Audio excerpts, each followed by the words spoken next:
Senators and guests, I'm John Kersey, here today not representing an organization or special interest. I am a constituent of Senator Rubner, and I'm also convinced that a convention of states is now the only way to prevent a meltdown of our federal government and probable ruination of our country. First, allow me to share some research which I did recently. I teach at Cuyahoga Community College. What do 18 and 19-year-olds think about federal term limits, or balanced budget, or wasteful government spending? To find out, I conducted a survey of students in two COM 1010 Fundamentals of Speech Communication classes. Of the 31 students who responded, 87% of them support a constitutional amendment to balance the federal budget. About 77% of them support federal term limits. And when asked about how much government spending is wasteful and inefficient, 97% said either some of it, much of it, or a lot of it is wasteful. 97%. You can find details at www.cleveland.com, my personal website. Next, consider that checks and balances ought also to be working properly between the states and our federal government. In an article written for the Harvard Journal of Law and Public Policy, Robert Natelson, a senior fellow with the Independence Institute, believes that calling for a convention of states is essential to restoring federalism and that states need to rein in a runaway federal government. Now, Natelson is an excellent company.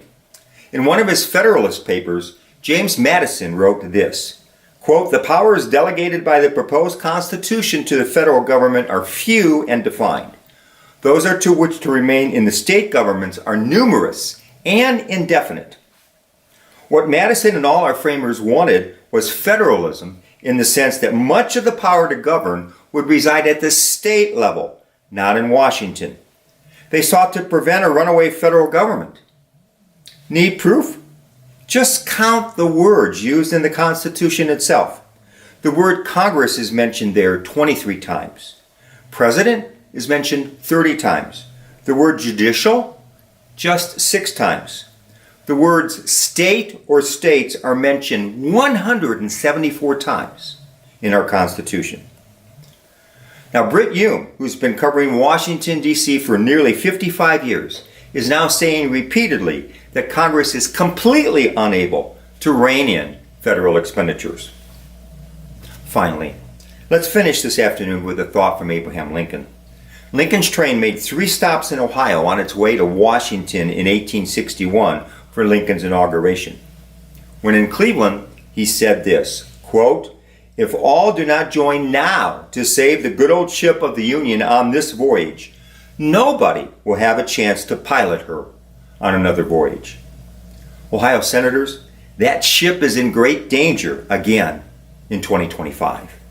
And if you don't take action by passing SJR 3 now, its failure is imminent. Thank you.